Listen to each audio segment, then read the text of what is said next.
Hello everyone, and thank you for joining us for today's Surface Measurement Systems online workshop.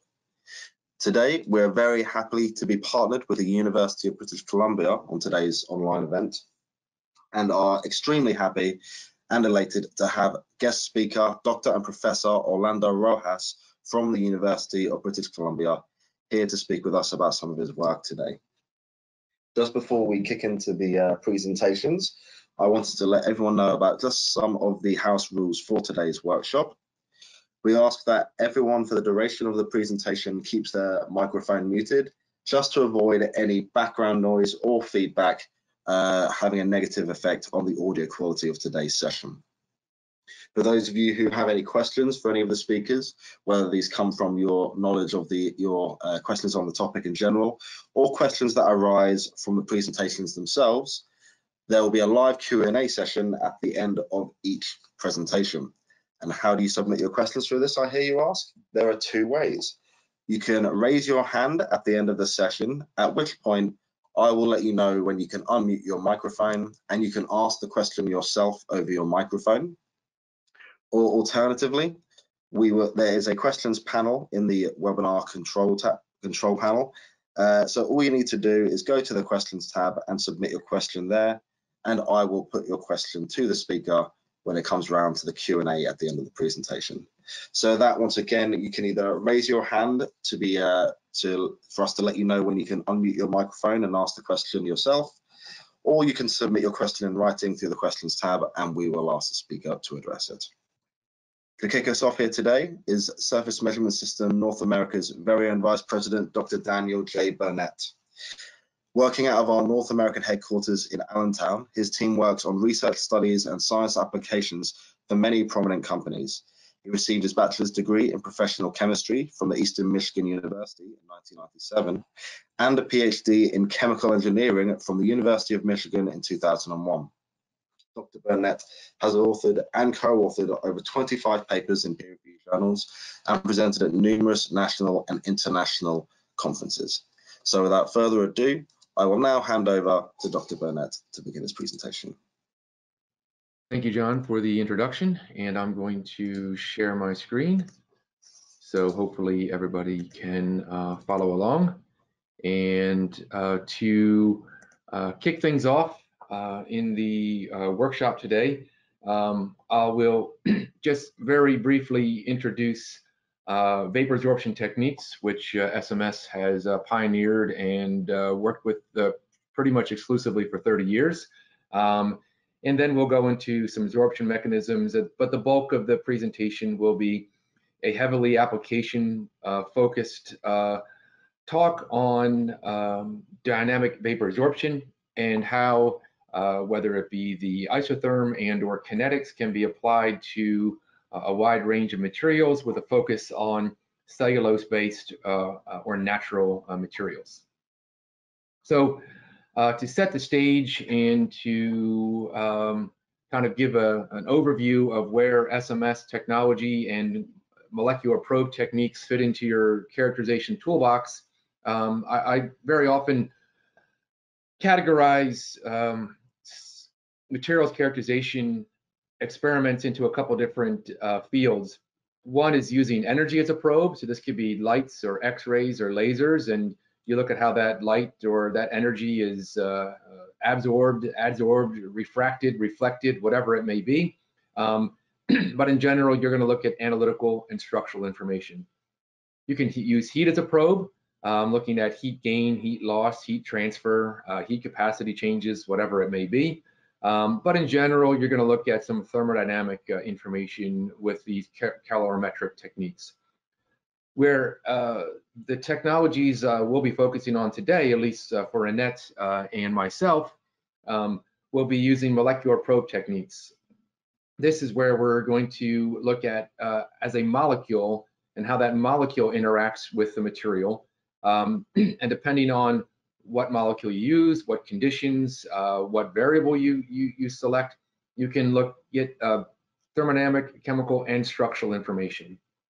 So in general, the first two categories is basically limited by energy transfer, which is relatively fast. whereas molecular probe techniques, you're looking at mass transfer, which is relatively slow. So generally speaking, these molecular probe techniques, other molecular probe techniques outside of SMS technology could be classic nitrogen volumetric BET surface area analysis, density by picnometry, chemisorption, other type of absorption techniques. All of these are based on mass transfer. We have to get the probe to the surface or through the bulk of the sample, and relatively speaking, they're not extremely fast techniques, whereas these can be done in seconds or minutes or hours. Most of these techniques to do them fully take hours to days, and for some experiments, several days to run. So when I start using words like adsorption and absorption, I thought I'd just show a little cartoon with a sample in blue. We have our vapor molecule, in particular these little water molecules, and those molecules can be adsorbed, which means they only interact with the surface of the sample, or they can be absorbed if the sample is amorphous or highly soluble in the particular vapor. We can get a significant amount of bulk absorption, and then those molecules could come out. They don't always come out, so sometimes you get some irreversible adsorption. But essentially, with all of the techniques that we'll be talking about, Annette and myself will be talking about, we look as a vapor interacts with the material, either the surface through adsorption, the bulk through absorption, and then how those molecules are released. So what I will be focusing on in the first half of the presentation of the workshop today is dynamic vapor sorption. This was a technique that was invented by the owner of our company, Dr. and Professor Darrell Williams, about 30 years ago now. And it was a method where some companies came to Darrell to see if they could replace the desiccator or jar method of measuring water absorption isotherms. So in this technique, you would have several desiccant jars at different relative humidities through some saturated salt solutions. You may have a series of 5, 6, 8, 10 of these different desiccator jars at different humidity conditions, and you would manually take the sample out and weigh it over a period of time. Obviously, this is a rather slow and labor-intensive and high margin of error method. If you want to get gross information, you could use it, but if you want to get very high fidelity data in vapor sorption, we needed a better way. So Darrell came across and invented and pioneered the technique of dynamic vapor sorption, which is a dynamic technique where you have a flow of carrier gas, typically dry air or dry nitrogen. The sample is continuously weighed and monitored on a microbalance. So there's no need to take a sample on and off to weigh it periodically. The mass is constantly weighed and monitored by a very sensitive balance that can go down to 0.1 micrograms or 100 nanograms. And then what happens is that the airflow going across this sample can be humidified or partially humidified by mixing a fully saturated flow with a fully dry flow. And these can mix in different proportions to deliver the requested relative humidity to the sample. And then we can measure the mass change as a function of time, as a function of relative humidity, and as a function of temperature, as this entire instrument is held at an isothermal condition. So a very typical output of a standard, experiment, and probably roughly 75 to 80% of the experiments done with the dynamic vapor sorption are to ultimately measure the water content or the moisture content as a function of relative humidity or the isotherm, which I'll show you next. But here we can see in red is the mass response as a function of time. In blue is the relative humidity as a function of time. And very often what is done is the sample is dried at 0% relative humidity, make a step change to another RH, measure the mass gain until it reaches equilibrium, then go to another RH, and so on and so on. And then from these equilibrium points, we can construct the isotherm. Now this is on a rice starch sample, and I'm just highlighting the fact that we can do multiple cycles: adsorption going up, desorption coming down, adsorption, desorption. And just not that all experiments take 12,000 minutes, but you can see you get a very good baseline and stability in the balance. And if necessary, you can do experiments over very large timescales. But from the adsorption, desorption equilibrium points, which is where the masses reach equilibrium at each of these steps, we can construct the sorption and desorption isotherm. So the sorption isotherm is in red, the desorption is in blue, and the difference in uptake between the sorption isotherm and the desorption isotherm is called the hysteresis. So the shape, size, and location of this hysteresis and the shape, size of the isotherm can give us a lot of information about the mechanism, about how moisture or whatever vapor you're studying interacts with your material. So for instance, this is on a amorphous carbon sample, and you can see that this has a sorption isotherm and a desorption isotherm with a well-defined hysteresis between 40 and 70% partial pressure.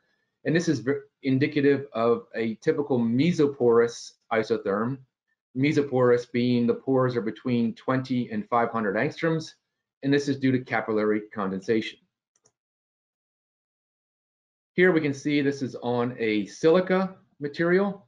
Again, you can see some hysteresis at this higher end, and this can often, again, be to capillary condensation or some other effects here. But you can see relatively low uptake until you get to about 70%, 80%, and then the uptake increases significantly. It is possible to hyphenate the DVS with some orthogonal techniques to get additional information in addition to the mass change. One of those things we can do is we can input a camera in situ so we can in real time look at any physical changes to the sample. For instance, this is a maltodextrin at 0% relative humidity. We step change to 95% RH at time equals 0, so initial exposure to 95% RH. After 30 minutes and after 50 minutes, you can see the sample has swelled and the physical form has changed significantly. Here's looking at a wood pellet. This is a study we did a few years ago and presented to the Society of Wood Science Technology with some collaborators at UBC. And we can see that this is at time equals 0 and at 0% relative humidity. And here we can have a scale bar to actually get quantitative information. And we can see as we go up in relative humidity until we get all the way here to 95% relative humidity, we can see that this is this wood pellet, which was kind of cut in half, and we're looking at the radial portion, not the longitudinal portion of this wood pellet. We can see that this material has swelled significantly and measurably as a function of RH. So we can use this grid lines to get quantitative information or pseudo-quantitative information, and we can look at least in a axial direction, what the swelling rate was as a function of relative humidity. So here I plotted the cross-sectional area that we see here as a function of RH, and you can see relatively unchanged until we get to about 50% relative humidity, and then we can see that the material swells significantly. An additional information we can get is we can we have some access ports to put in some fiber optic probes, so we can get things like Raman spectroscopy, near-eye spectroscopy. We could put in a UV light source, but we have some additional ports if we want to measure additional responses from the sample as a function of RH. So not only would we get the mass change, we can get some spectroscopic information. So here is on a microcrystalline cellulose material, we can have the DVS data where we have the mass change as a function of RH, and we can get corresponding spectroscopic information through the Raman at the same conditions in real time. So here we can see this is in blue at 0% relative humidity, then 20, then 40, then 60, then 80% RH. And we can see how there may be some more subtle structural changes that we could not pick up from the simple gravimetric data, but the spectroscopic data clearly shows some differences as we change, as the material swells and picks up moisture. So moving on away from, as I mentioned, we can do other things, which I'll not talk about today, but we can put in an in situ near IR. We've had other customers that looked at UV light to see activating or curing or aging materials as a function of UV light. We've also used some IR temperature probes and other things like that. So the footprint and the functionality of the instrument allows for a fair bit of modularity to add in other techniques during your water absorption experiment. So just to move into some relatively varied applications, and I won't go into details. We do have either posters or papers or application notes on most of the applications or case studies that I'm showing in this talk. You can message us if you'd like to get some more information. But here we did a study with Historical Society in the UK, looking at historic building materials. Obviously, when they need to be repaired, you want to replace them with materials that will have similar thermal and moisture absorption behavior. So we were looking at some wood and mortar and brick samples from a historical building, and our collaborators were measuring some of the thermal properties. Here we're looking at some of the water absorption properties, and the idea was that you could pair both the thermal and mechanical response to some replacement or restorative materials that'll have similar behaviors. Here we're looking at just some examples of wood, and not only would the species of the wood give different moisture absorption properties, but also the physical form. So for instance, on the left-hand side in part A, here this is on sawdust, and in part B on the right-hand side is a solid wood sample.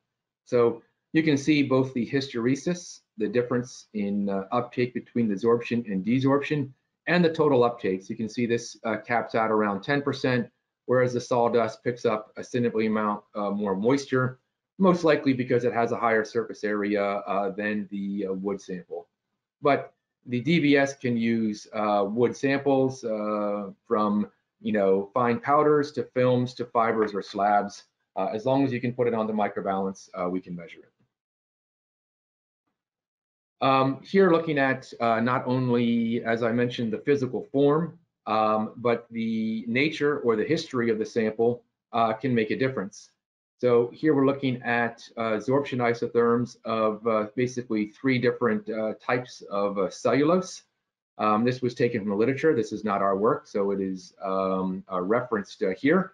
And you can see that the source of the material will affect the moisture absorption behavior. You can clearly see both the kinetics and the isotherms are different for the different types of cellulose. Here, again, we're looking on some other natural materials. This is some hemp material, and again, the source or type of material can have a significant impact on the kinetics, which is how quickly or slowly does it pick up and lose water, but also the uptakes. You can see this sample caps out around 15%, and this one around in between 25 and 30% by weight uptake. And here are the isotherms from the corresponding kinetic data in the previous slide. And again, you can clearly see that there's a difference in both the uptake and the hysteresis of the 2 samples that we've shown here. And this is looking at, as I mentioned, the form and the source, but also the temperature. So we can control the temperature of the isotherm, And we can see here, this is in red at 5 degrees Celsius, and this is at 15 degrees Celsius in blue. And we can see as we go up in temperature, we can see that the uptake increases, particularly at lower relative humidities. And we can see that it is much faster as well. And so we can look at the effects of storage temperature or processing temperature, or to more widely characterize the stability of these materials over a wide range of conditions. Again, this is not our work. This is pulled from the literature just to show you some examples on another historical application. This was published several years ago now, but it's an interesting application of looking at the moisture absorption of some archaeological wood samples. And this was from a Swedish warship, but just highlighting the information you can get on a wide range of materials using the DVS. It is possible. I didn't go into too much detail, but the reservoir of where you put in the vapor, we can vary that. So we can do organic solvents, but we can also use deuterium. And this is a study that was done by Professor Hill's group. And they were using, instead of water in the DVS, they were using deuterium or heavy water. And they were looking at the exchange of the water that was native to the wood species to the water that was introduced. So we can see, is the water being exchanged, or to see if we can identify and quantify the OH groups to see if that water is bound. I mean, the water doesn't likely come out of the sample in its native state, or is it exchanged with the deuterium in the vapor phase? Just highlighting another case study was looking at a straw-based material as an alternative building material. And as you can imagine, with any building material, whether it be wood or natural materials, the moisture absorption behavior will affect dimensional changes and also structural stability, as the water may plasticize or swell or change the structural integrity of that particular material. So here we're looking at the moisture absorption of a raw wheat straw and one that was treated at 50 degrees C with a 4% sodium hydroxide solution. And we can clearly see that this is a little bit busy slide, but we can see that the surface area is relatively unchanged.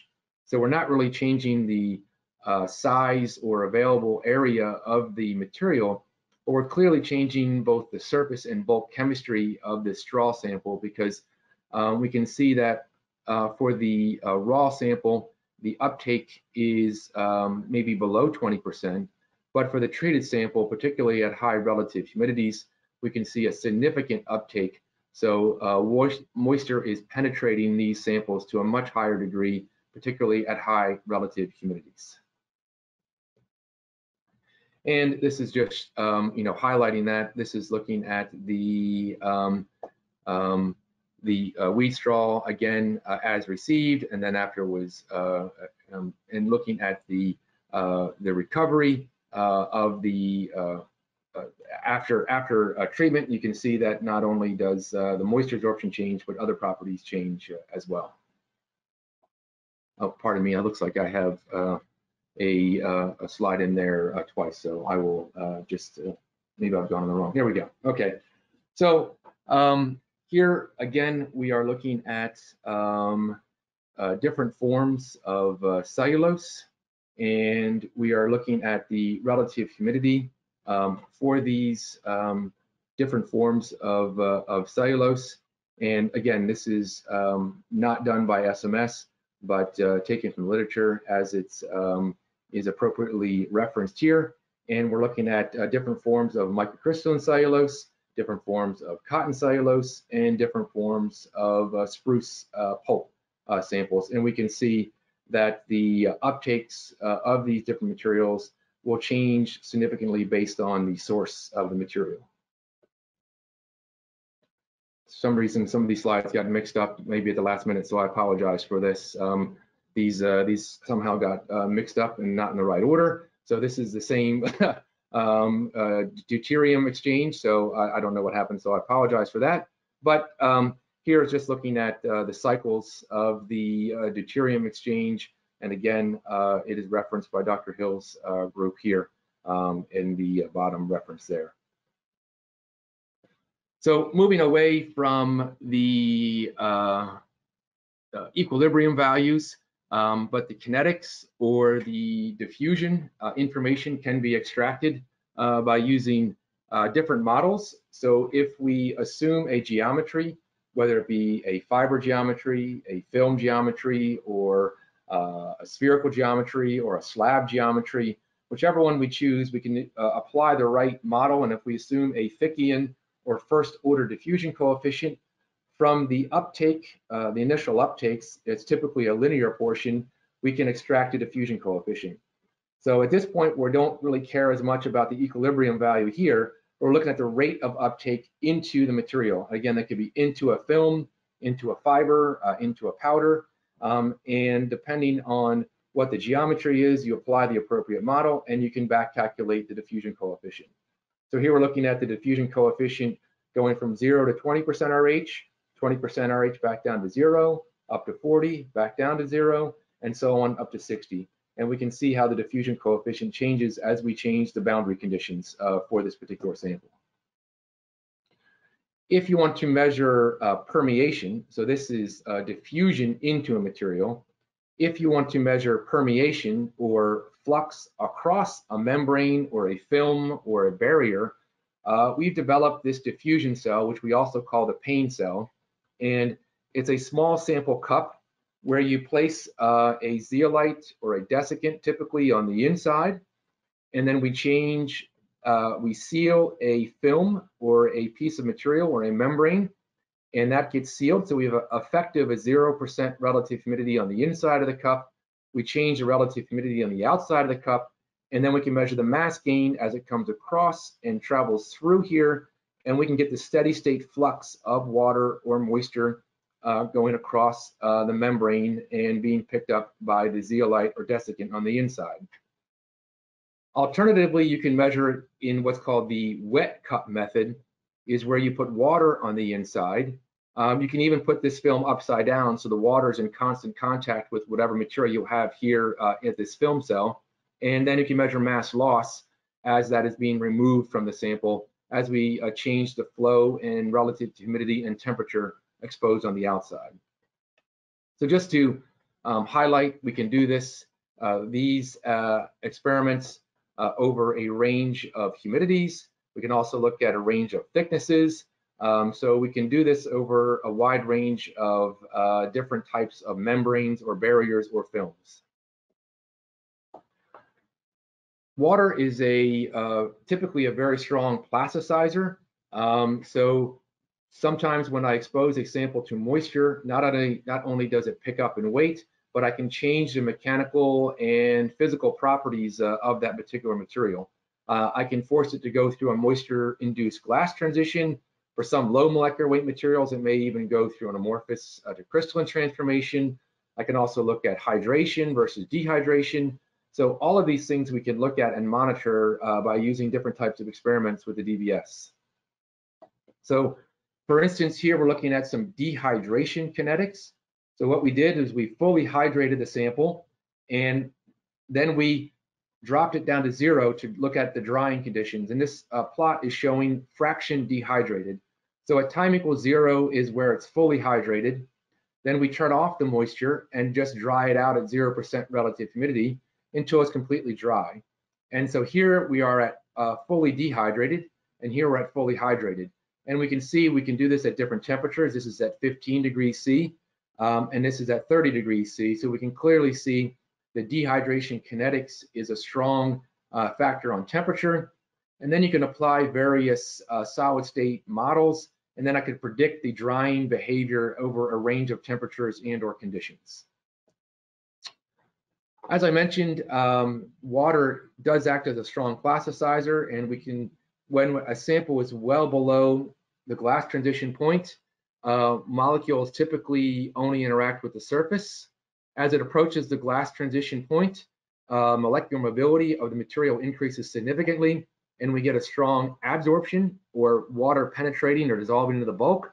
And then if it does recrystallize, it'll return to surface sorption domination only. And this is just showing on a lactose sample, on amorphous lactose.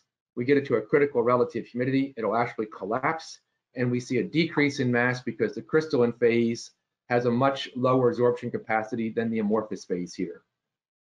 And we can use that phenomena to pinpoint where these moisture-induced transitions will occur. And unlike an isotherm experiment, we can do a linear ramp in relative humidity. This would be similar to a DSC experiment where you ramp the temperature, and you're looking at a temperature which will induce these phase changes. Here we do the experiments isothermally. We pick a particular temperature, we dry the sample, make a linear increase in relative humidity in blue, and we can see the mass response is nonlinear because the absorption process goes through several different regimes. We can see here a relatively low and monotonic increase in relative humidity, and then we see a significant increase in uptake as the sample goes through its moisture-induced glass transition, because as we mentioned previously, when it goes through the glass transition, molecular mobility of the sample increases dramatically, and we see a large uptake in mass. This particular sample is relatively low molecular weight, so if you get to a critical relative humidity, it'll actually recrystallize. So we could potentially do these experiments over different temperatures, and then we can get kind of a phase diagram of this is the glass transition point as a function of temperature. This is the spontaneous recrystallization point as a function of temperature. And we know if we keep the sample below this glass transition point, it'll be relatively stable. If it's in between here, it's only a matter of time before the sample eventually relaxes and will recrystallize. How long that take could be several orders of magnitude in time, but the closer you are to the spontaneous point, the quicker it'll happen. Just showing on some cellulose-based materials. This is looking at some nanocellulose, and here you can clearly see this is the transition point between surface domination, dominated absorption, and bulk dominated absorption, and from that inflection point is the glass transition relative humidity, which was 58% RH for nanocellulose. This is some filter paper, around 76%, and so on and so on. It's part of a larger study we did with the Imperial College of London looking at these kind of conditions. So you can do this over a wide range of materials, a wide range of temperatures, and you can see how the glass transition point might change with different cellulose or natural-based materials. So I'd like to wrap up with my portion of the presentation of the workshop, and hopefully I showed you some applications and touched very briefly on the possibilities. There certainly are many more types of experiments that you could run, multiple applications, but hopefully I've whet your appetite in what's possible by DVS on cellulose-based or natural materials. So thanks for your time and attention. Thank you to my current and former colleagues who helped work on this work, and I'd be happy to entertain any questions. John, if you need to point me in the right direction to answer those questions, I'd be happy to do so. Absolutely. Thank you so much, Daniel. And we've got a few questions in already. So just to remind our audience, if you would like to ask a question, you can raise your hand and we will let you know when you can unmute your microphone, or you can submit a question in the questions tab. So our first question from Monique Nguyen, and they ask, what type of molecules are used in the molecule probe? Well, it depends on what you're trying to learn about the material. So in our instruments, we use vapors. So we can use a wide range of vapors from water is the most commonly used probe in the DVS, but you can use a wide range of organic solvents ranging from decane to hexane to toluene to ethanol to methanol to basically in our instrument, as long as we bubble through a bottle to generate the vapor, as long as it has a reasonable vapor pressure. So from a practical standpoint, if the boiling point is below 200 degrees C, we typically do not have any problems. We can generate the vapor appropriately. So it really depends on what you're trying to learn about your sample. What chemistry of the probe molecule you're interested in will probe a certain chemistry of the material. So Annette's presentation on IGC will cover, typically we use a broader range of probe molecules in that instrument. But basically any vapor you can do. Other probe molecule techniques use gases or inert gases like nitrogen. We typically use vapors that have different chemistry, so we can probe different chemistry of the surface. Monique has followed up with the question asking if the probe can be solid. No, we don't vaporize or heat the material, so it does have to be a liquid at the measurement temperature. So or it has to have a significant vapor pressure. I mean, I have run menthol, but it's a little bit tricky to do. So it typically does have to be a liquid at the temperature that we're measuring it. So if it's a liquid at 70 degrees C, you could run it, but the probe cannot be a solid. We often get questions about monomers of a polymer. It has to be a solid, so it just depends on, I apologize, it has to be a liquid at the temperature that you're measuring it, because everything is, if I go back up to here, maybe as I go through this a little bit more, and I didn't probably make it clear in my slide when I showed the diagram of the instrument, the reservoir for the liquid is held at the same temperature as the sample. So in here is a reservoir of whatever liquid I'm going to saturate with the carrier gas and deliver to the sample. Great, thank you. Our next question from Alice Medek, and they ask, is hysteresis always based on finite kinetics, or could it be thermodynamic in special cases? That's a great question. Absolutely, it can 100% be both thermodynamically controlled and kinetically controlled. Because in particular, this example is looking at more of a bulk hysteresis, which is probably predominantly kinetically controlled. But you can have the case where the material forms a hydrate or forms a different state. And on the desorption side, it is due to kinetics. This case here is due to thermodynamics because it's due to capillary condensation. Even if I leave it there for a long period of time, this hysteresis gap will not narrow. It's because it has to overcome the surface tension of the liquid in a small pore before it desorbs. And you can also have some, like I said, some thermodynamic reasons for this hysteresis is because this material at low humidity is thermodynamically different than the material at high humidity.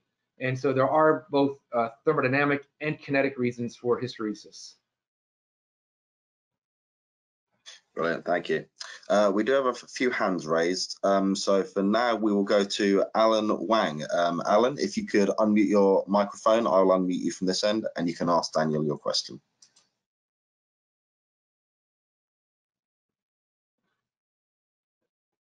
Oh, unfortunately, he's lowered his hand, so unfortunately, we'll move on to our next person. Abu Sirajuddin, if you would like to unmute your microphone, you can ask the question directly.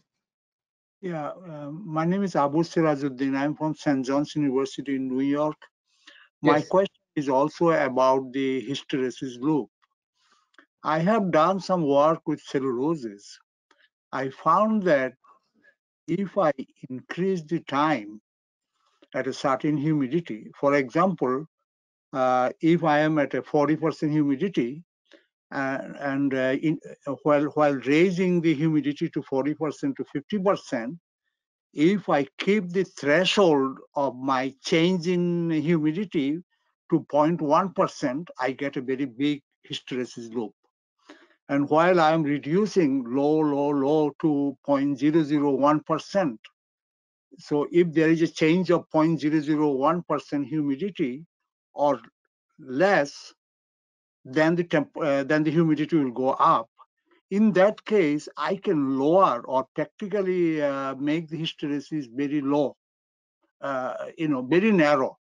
So in my experience, this is more a time-dependent phenomenon. But you also mentioned about the capillary condensation. So can you please maybe reflect on it? Yes, absolutely. So you're 100% correct. And there's a very nice paper by the U.S. Forestry Department where they give recommended values for the equilibrium criteria for cellulose-based materials. And it is a trade-off in the DVS experiment in terms of how long the experiment takes and to exactly what equilibrium criteria I want to use. So if this is just due to a material like cellulose, where you have a bulk absorption mechanism, it can be relatively slow, and your equilibrium criteria can affect the ultimate hysteresis loop. So you are correct for cellulose-based materials, and I know wood-based materials, and like I said, the U.S. Forestry Department published a very nice paper on choosing the right conditions for that. So that's on a kinetic basis, and that's typically manifested when I have a broad hysteresis across the entire humidity range. There's no clear transition of where that occurs, and that's typically just due to bulk absorption, which is relatively slow, and I can decrease that hysteresis by giving it more time. However, when I have a hysteresis that is well-defined in a well-defined humidity range, this is very often indicative of when I might have, in this case, capillary condensation, and that's a true thermodynamic effect. Even if I leave it there for much longer periods of time on the desorption side, it won't come out, and that's due to because I don't know if I can draw on this or not, but it's basically because I have a small pore and the water is creating a meniscus in the capillary condensation, and it needs to get to a lower humidity on the outside to overcome the surface tension of that liquid before those molecules can be released. In pharmaceutics, you can have a hydrate, like a stoichiometric hydrate, and you can often get a hysteresis that may look similar to this, where at a critical relative humidity, it'll go up and form the hydrated stage, and the desorption side, it will dehydrate at a much lower relative humidity, and it doesn't matter how long you leave it there. I've done experiments, I left it there for days and days and days, it still doesn't dehydrate. That's because the thermodynamic state of the hydrate, of a stoichiometric hydrate, or maybe even a channel hydrate or a hemihydrate, is different than the anhydrous phase. So there can be true thermodynamic reasons. And what I typically see as the telltale sign is that you'll see a very, there'll be a range or a region where the hysteresis occurs and a region where it doesn't occur. And that's when it's not just kinetically limited, it's actually thermodynamically controlled. Whereas here, it's more just kinetically limited, where I see a hysteresis across the entire humidity range because it's just a matter of time. I hope that helps. No, yeah, it's very helpful. Yeah, thank you very much. Yeah. Thank you, Abby. So on to our next question from Juliette Truquet, and they ask, you have talked about the effect of sample nature, i.e. sawdust versus wood, but what is the effect of mass?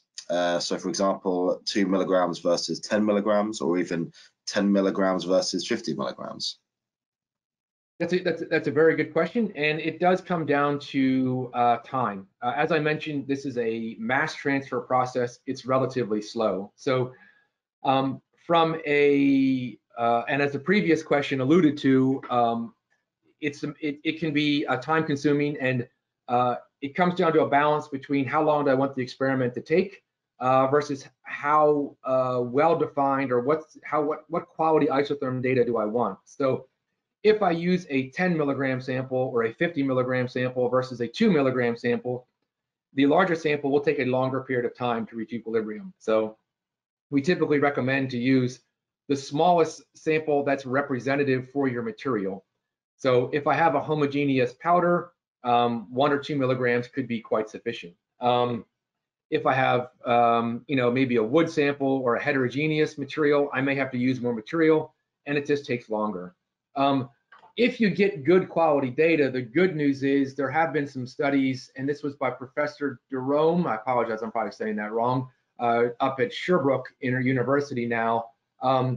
They did some studies where they did isotherms on microscopic materials like you would run in the DVS, which may be maximum 100 milligrams, and those properties did correlate to bulk, large, macroscopic pieces of wood. So you can use microscopic data to predict macroscopic behavior, but the quality, the ultimate quality of the isotherm will depend on a time balance between how much time do I want to take and what fidelity or what quality of data I want. So there can be some trade-off and say, okay, is this the true isotherm?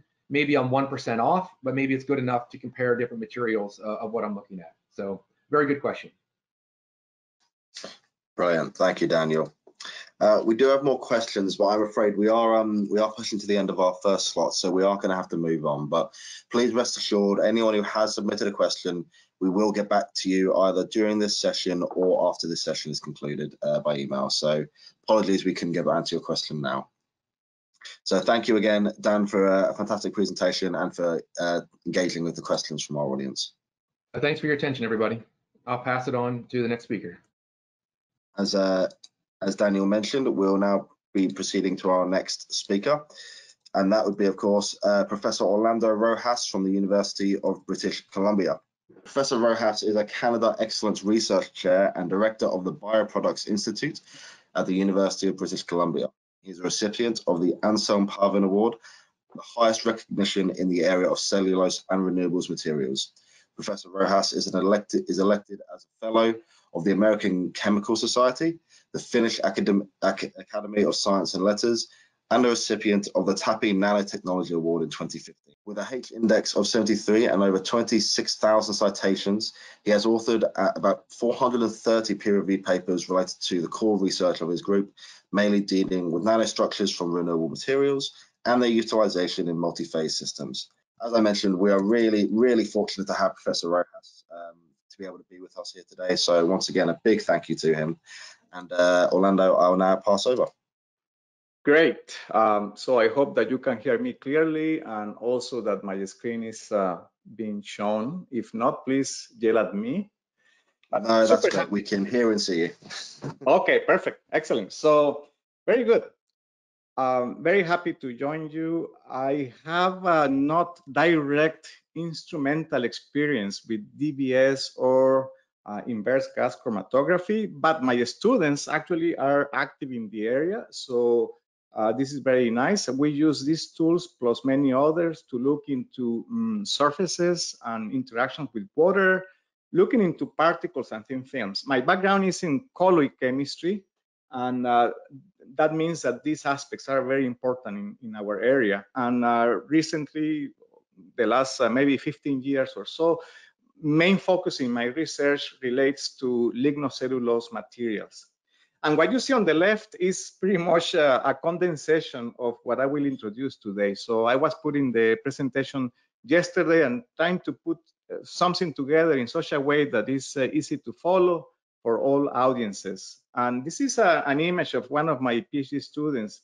She draws realistic images, but in this particular case, she adventured in a different type with this aquarella.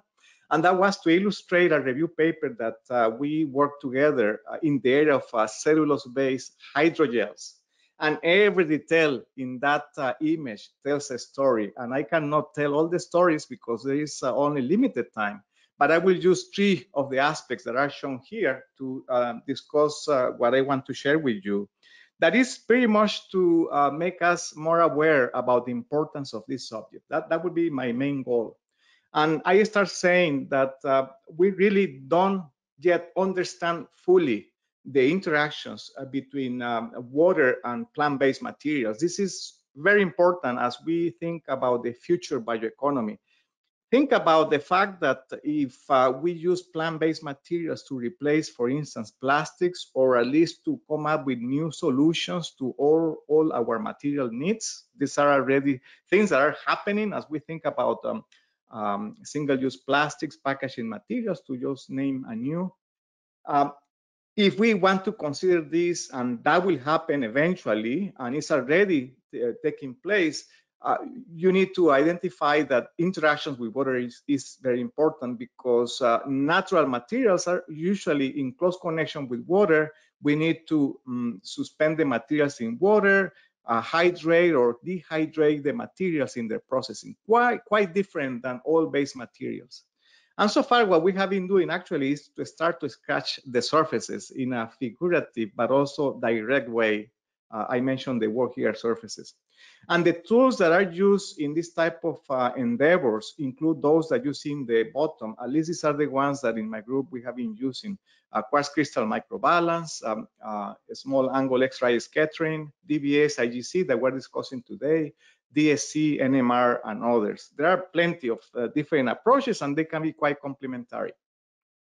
Before I go into the more detailed aspects, I want to tell you a little bit about what we do here in Canada, in UBC, in the Bioproducts Institute that I direct. Here we have a number of different research streams. You can identify those in the bubbles. And many of those, again, relate to particles, lignocellulose particles, plant-based materials, that goes from the very small scale to larger scales if we think about the biorefinery applications. So this is a very important effort within the university with a high impact in Canada.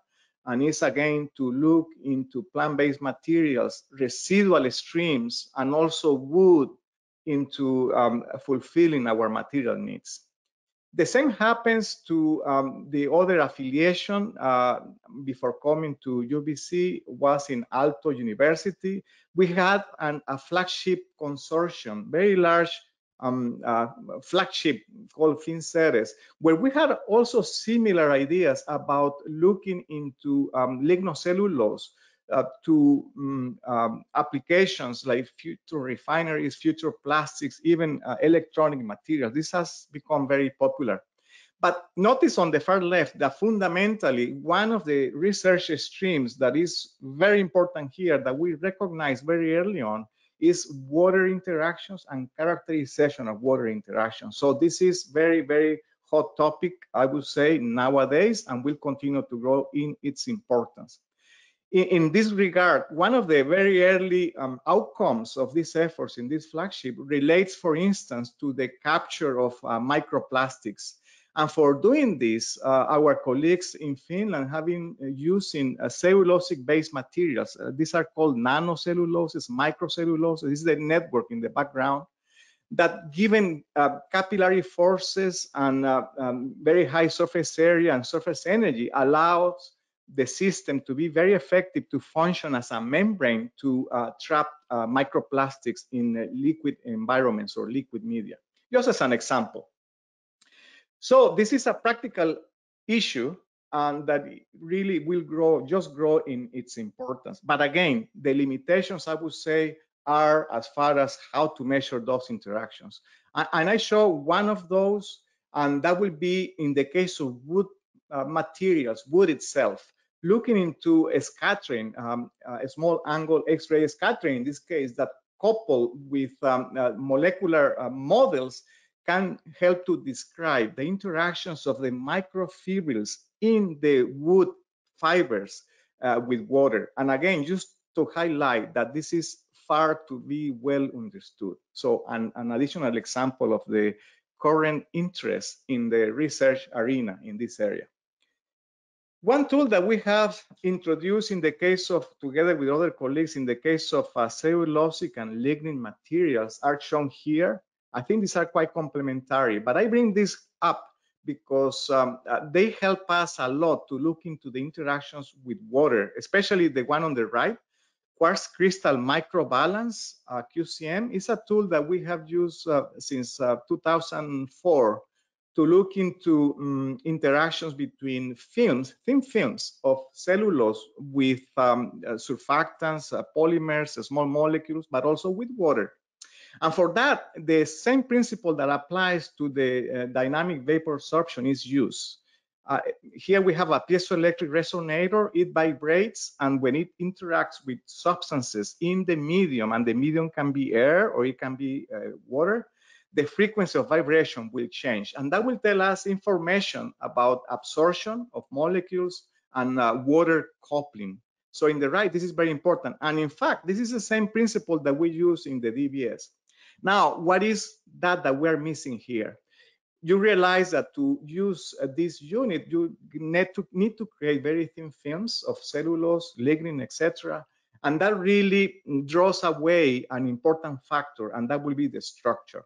This is what really DVS complements, in the sense that in the DVS type of approximation, we can use the material as it is, keeping the porous three-dimensional aspects still in place so that we can understand better. And the structure plays a very important role, cannot be disregarded. So these are the tools, and DVS has been explained very nicely by Daniel, and I'm not going to add to that. And then after me, Annette will be talking about IGC. And as I start, I want to acknowledge Annette. She has been very helpful in our work. She has run a lot of different collaborations using this instrumentation. We have been looking into milk powder as a colloidal behavior using these instruments. We have been using lignin particles that we analyze also by these techniques, as well as surface modification of cellulose by different techniques that we follow to understand the changes in the surface energy. In fact, we have two of the instruments on the left, DVS, and IGC have been pretty much with collaboration with Annette. So thank you, Annette. So let me go back to the drawing here. And the first thing that I want to focus is on the table. This is a wooden table as it happens.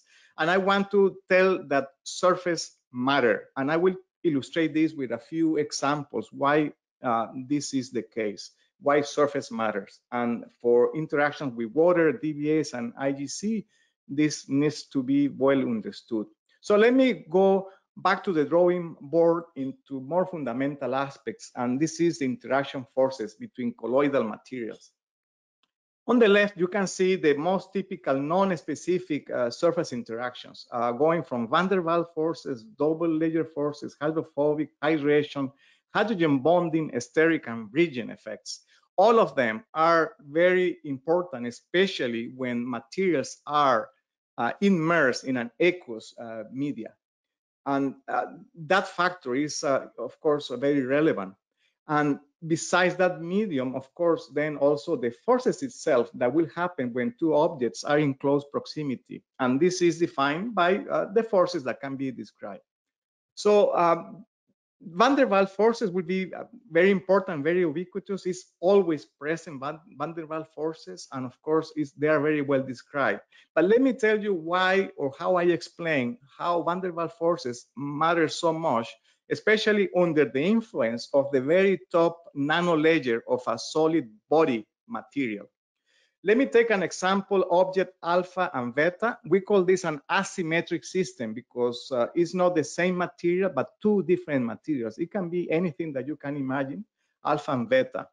They have given refractive indices, dielectric properties, and when they are at given distance d, they will start to interact, and that interaction energy we can define by the letter W that you can see there. The van der Waals forces will be dictated by the dielectric properties of the materials involved, medium and alpha and beta. And for describing those interactions, we use a constant called the Hammacker constant. So let me just go a little bit deeper into that constant, not to go into the calculation or the details, but just to bring the issue of the very top layer that is on each of these objects. Let's imagine that we have made some surface modification, and that can be in the form of an absorbed layer or a coating material. It can be a ultra thin film or any organic molecule that is absorbed. And let's look at the force of interactions, van der Waals forces normalized by the radius of the particles in this case, if they are spherical. This is the way we actually measure the interaction forces. They scale with the interaction energy, and that has to do with the geometry. And the geometry is expressed in the case of the spherical particles by R. If we calculate the Hammacker constant, then what you will notice is that this Hammacker constant A, effective in the vertical axis, will depend on the separation distance that is in the horizontal axis. Notice that if we have the bodies far from each other, the Hammacker constant is negative. But as soon as we start to pass a given threshold of distance and that the particles become closer and closer, the Hammacker constant actually becomes positive. This is very interesting because what it means is that we go on the far distance from a van der Waals force that is actually, in this case, repulsive, because van der Waals forces can be either attractive or repulsive. So in this particular case, will be repulsive van der Waals forces. And as we get the materials closer together, they will become attractive. And the reason is that in the case of long distances between the objects, what really matters are the objects itself. But when they are closer together, what matters is the top nanometer surface coating that we have on the surface. What this means is that if we plot the force versus distance, you can exactly see how the van der Waals forces look. At long distances, very little interaction, at most repulsive, but then at shorter distances, they become dominant, attractive. And that chain is just to highlight the importance of the top layer on a material. And that means that phenomena such as flocculation, aggregation, and interaction, association will be dictated by the top nanoscale layer. So this is all I wanted to say actually about the surface. Surface matters. And I have given only one single simple example using van der Waals forces to illustrate my point, where Hammacker Constant takes a very important role. Anyway, that top nanolayer of absorbed molecules is important in the interactions. And I only, again, put the example of van der Waals. Now let me move on to waters. Water matters, so surface matter, water of course as well. And here you can see in the image pointing to the water. And the case of cellulose is very characteristic. In cellulose materials, we talk about fibers, fibrils, crystals. There is no time to go into each of those. But I just want to bring something that was stated in 1985. This is very interesting. There was this idea, even if it was not proven at the time, that the surface of fibers of cellulose in general, to generalize, can be seen as cellulose chains looking like eelgrass on the bottom of a pond. So that's what it is. That was in 1993 that was proven that those so-called dangling tails of cellulose are on the surface of fibers. And what that means is that in the very top surface of cellulosic structures, we have a gel-like systems that can be interacting very strongly with water that swells and interacts as a polyelectrolyte gel. And this is very important because that will define many of the interactions between the system, in this case cellulosic materials, when immersed in aqueous media. Going back to what I said earlier, all the interactions that we discussed briefly will be at play, and those interactions will be defined very critically by the state of the water. That is, for instance, the pH, the ionic strength, the counter ions, the type of counter ions, and other aspects related to the chemistry. So it's a beautiful example about how we should depict, how we need to think about cellulose, not as a solid material, but actually at the surface layer as a hydrogel that is very important to consider. Let me go ahead and give some examples. And for that, I will start with wood, I will go with paper, and then nanocellulose, where all these ideas will be somewhat integrated with the short time and limits that we have in this seminar. When we think about wood and in general plants, of course, water interactions is super important. And I put here one review paper that we published recently with our colleagues in Brazil. And of course, water interactions, when we think about plants, probably are directed impacting agriculture, efficient plant protection and production. And in this example, we were looking into target delivery systems on the foliage, on the leaves of plants. So here already the surface matter because the interaction between the given agents on the leaves, the plant leaves and the surfaces are going to be very important. This is how we see things from the outside as far as the surface. But when it comes to look into the wood or plant-based components with water, mixed with water, then we immediately think about hydrogels. And in hydrogels, of course, there is plenty of literature, and the applications of hydrogels since 10 years or so ago span a number of issues that you can see in this bar plot, where we take a lot of inspiration from nature. But talking more directly about the wood-based hydrogels, and mainly we speak here about cellulose-based hydrogels, there is a lot of activity in this area, which is summarized in another review paper that is in the bottom that you can take as a reference. And the idea here is that from wood, as you see on the top, we can structure, deconstruct the different elements, going from the fibers to the nanofibrils to the cellulose, and that will be one of the players that we have talked about, as well as the lignins. And those components are very important in producing hydrogels. As you go in smaller sizes, as you go from fibers to nanofibers from left to right, actually, given the higher surface area, that the surfaces are exposed more to water, then the interactions with water become more and more prevalent. And that means that these materials produce or form very easily very nice gel materials, hydrogels. Now, if we go back to wood, let me show how water interactions, starting with wood, are important. And the first thought that came to my mind is the following. If you take a cross-section of wood, you will observe that there are the growing rings. And in countries with the different stations, then you will see a very nice differentiation between summer wood and late wood. That is the spring wood and the summer wood.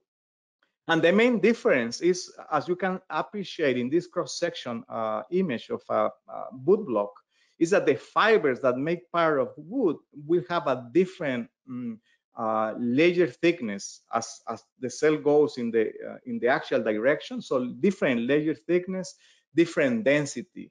And this is interesting because, in a way, plants adjust their morphology according to the water interactions, because depending on the season, there will be more or less water. So it's amazing how nature really adjusts itself to maximize interactions with water. And again, these are very little understood. But to put the point, if you look at the early wood, it's also called a spring wood, in the growing season, you can see that the wall thickness of the fibers are thinner. The fibril angle, that is the way the nanocellulose is located with respect to the axis, will be higher. The cellulose content is lower, and there are other features, structural features, that are quite different.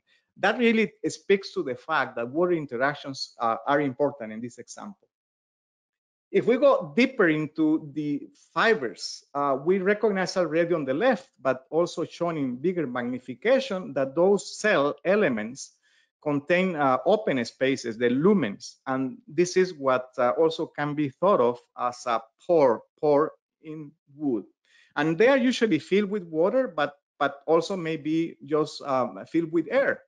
And this is where free water flows. And this is important as far as the interactions with water.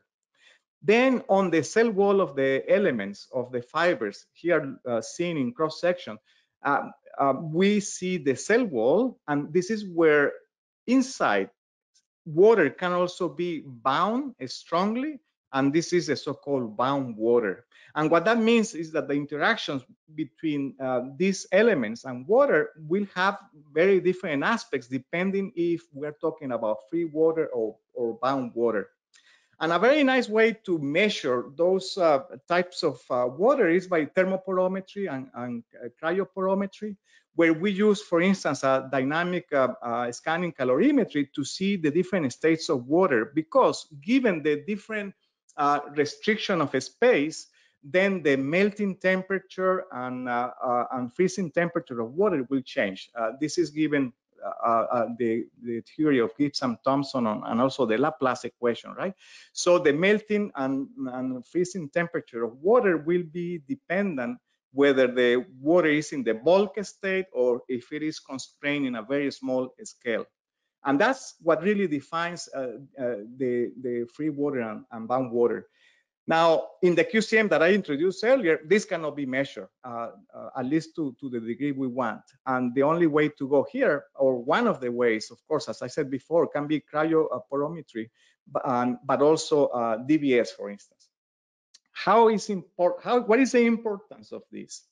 Well, a very simple idea. We want to measure water content. If you want to be comfortable in a house, we hope to have a relative humidity between 30 and 60%.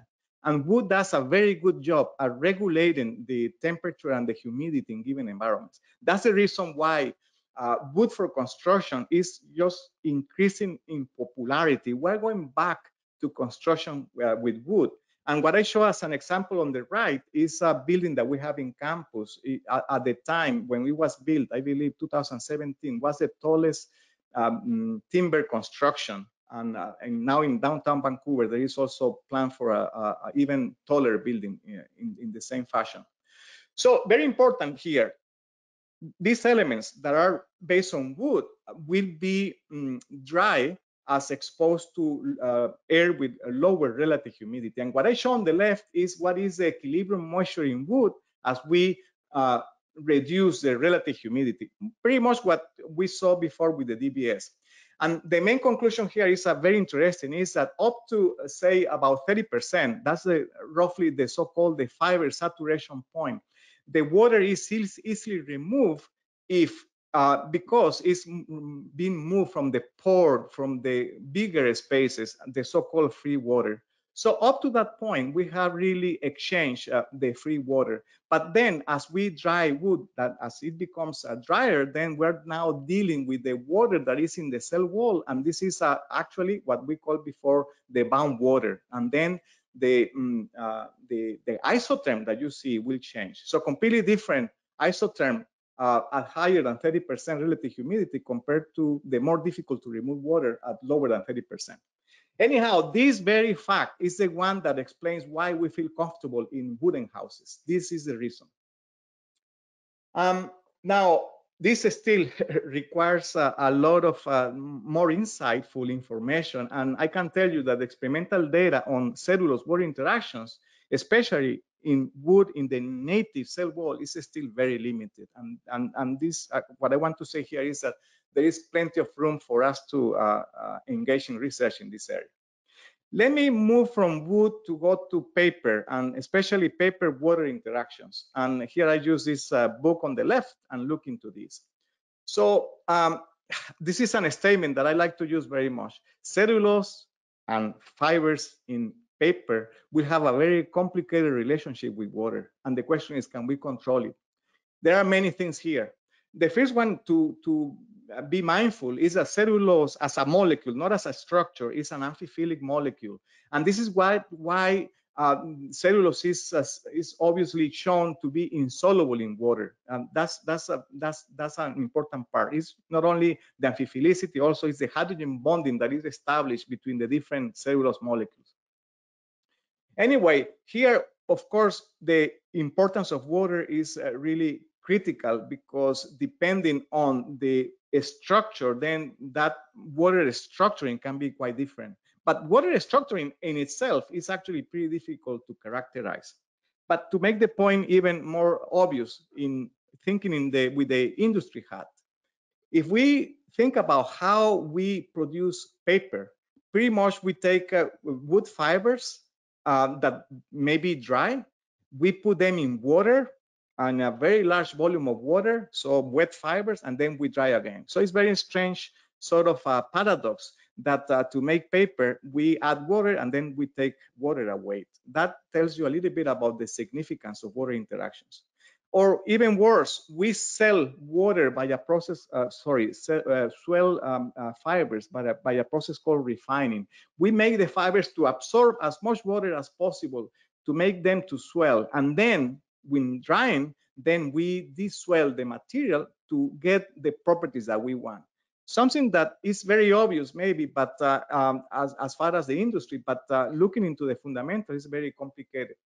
So let me talk about paper making. In fact, very simple paper making. Here we go from forming to wet pressing and then drying. So in forming, we use filtration of water. In wet pressing, we use mechanical energy to remove water.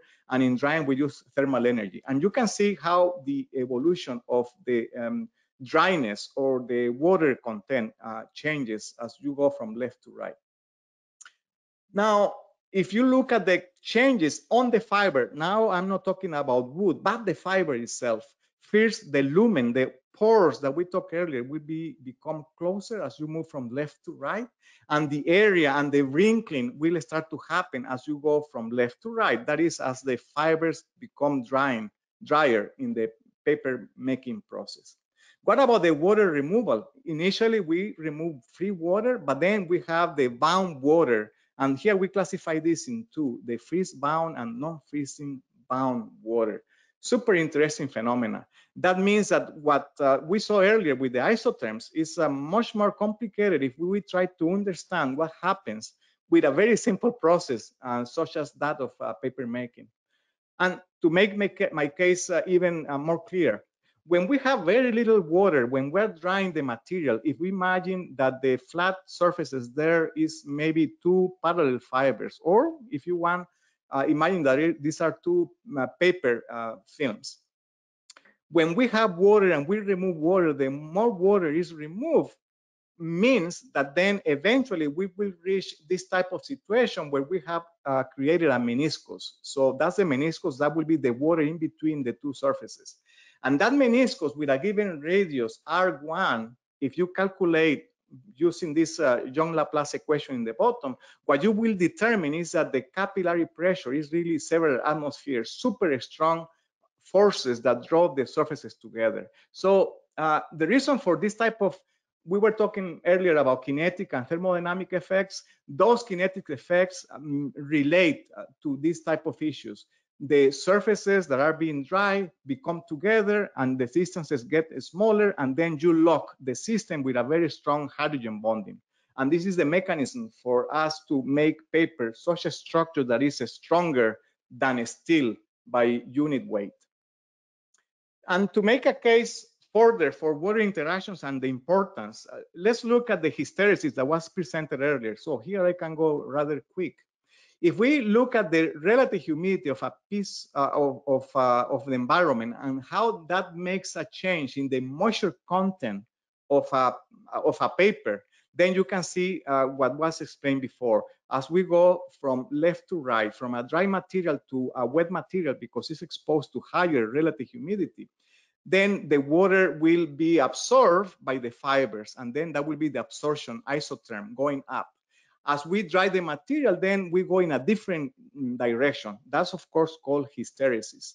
Notice that if the fibers are of one type, I just illustrate the case of chemical fibers, is quite different than those of mechanical fibers. So the chemical composition of the fiber matters, but also matters many other things, the structure, the degree of refining, also the history of how you dry and how you wet the material, even the rate of drying will be very important. So this speaks to the tricks of water interaction and how DVS techniques can help us to understand this phenomena. And this phenomena is important. An example that I put here is paper curling. If you take a paper and you let it dry after being humid, then you can see this effect curling. This, in fact, is more important than the strength of paper as far as many of the operations in conversion and many others. But let me just go a little bit deeper before going to nanocellulose to the case of paper. In the desorption of paper, we can think about two things that are happening at the same time. When fibers, cellulosic fibers, are exposed to water as a liquid, it can absorb it, and at the same time, the fibers will swell. Now, there are two ways that we can do this. It can be that in the green pathway, the pores in the fibers get in water, so that would be pore sorption of water. And in that case, the degree of swelling is very little. Essentially, water is entering the pore spaces in the lumen, in the fibers that I introduced earlier. Then the water will start to penetrate the cell wall, and that's what we call fiber sorption. So the green pathway is one that is possible, but it could also be that we do the opposite. The water starts to penetrate the cell wall of the fibers and then with the pores. Of course, you can imagine what is the preferred pathway. In fact, in regular paper, it's a combination of the two. But initially, the pore sorption is going to happen in combination with fiber sorption. But the fiber sorption will be more dominant when you have more water and as time elapses for longer time, right?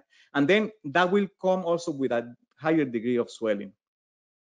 These type of things we can understand better by techniques like the ones that I have introduced before. Okay, let me shift now to nanocellulose and water interactions. So I go from very typical objects from wood and paper, now looking into more exotic nanomaterials that are the ones that actually my group does research in a more deeper sense.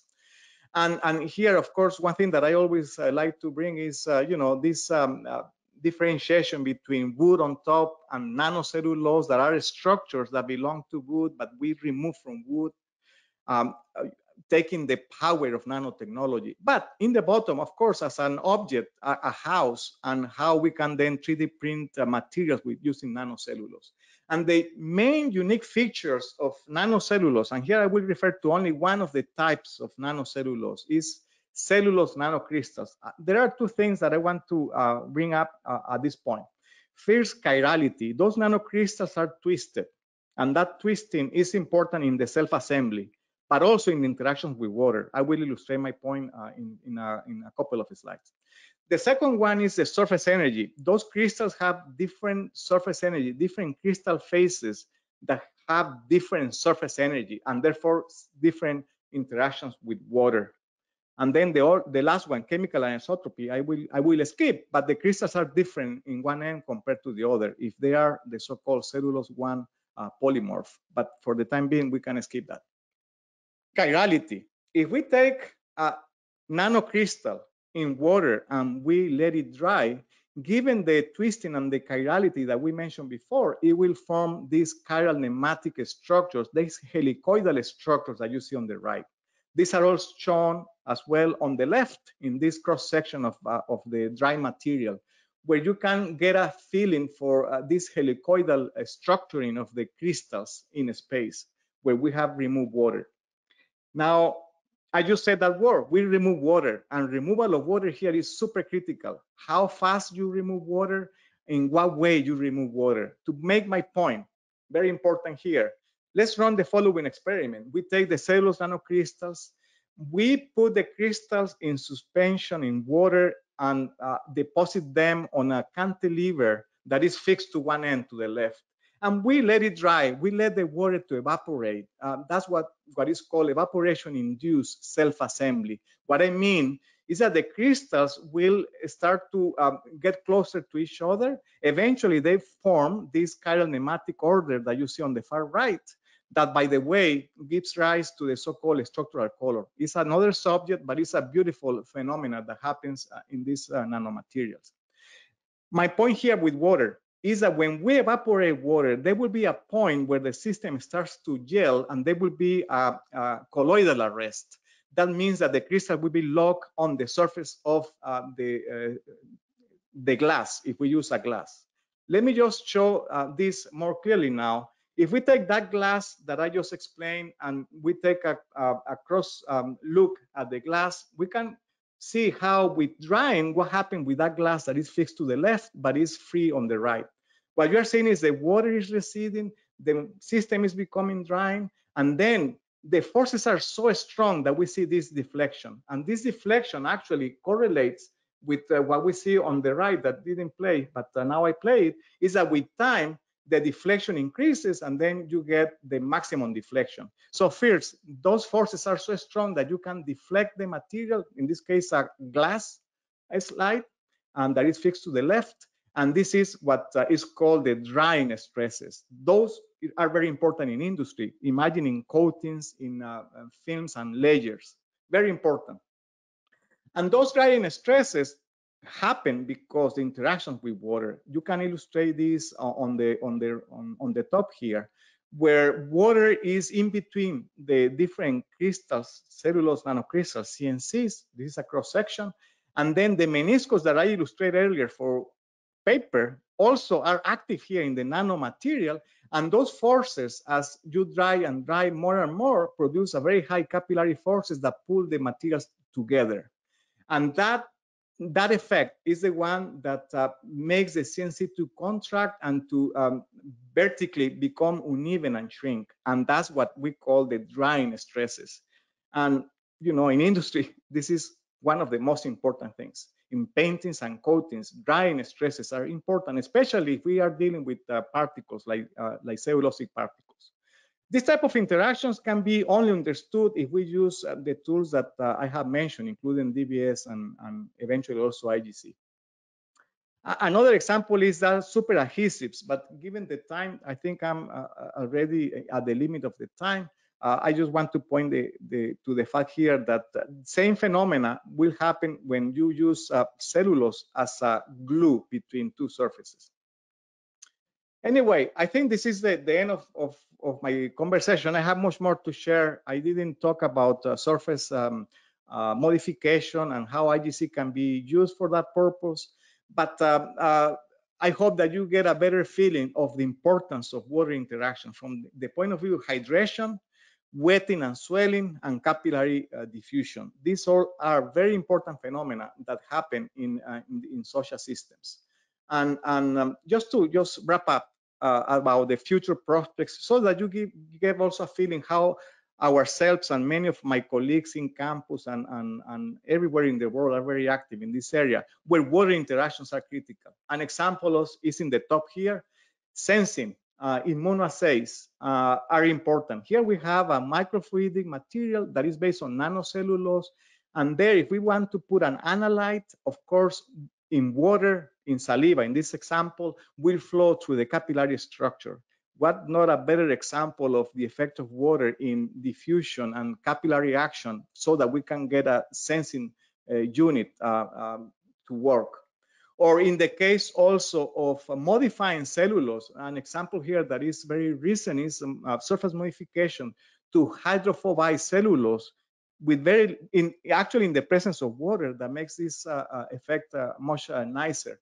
And other examples, for instance, stretchable hydrogels that are resistant to dehydration or also resistant to ultra low temperatures, or multifunctional wearables, as well as cholesteric films, some of which I explained earlier. So these are examples in the nanotechnology arena that are very relevant to what we do with DBS and IGC. Well, with this, I finished my talk. I went through surface, and to state that surface matters, water matters, and especially for wood, paper, and nanocellulose. Thank you. Thank you so much, Orlando. That was a fantastic presentation. So just to remind our audience, we'll now be taking questions for Professor Rojas to respond to.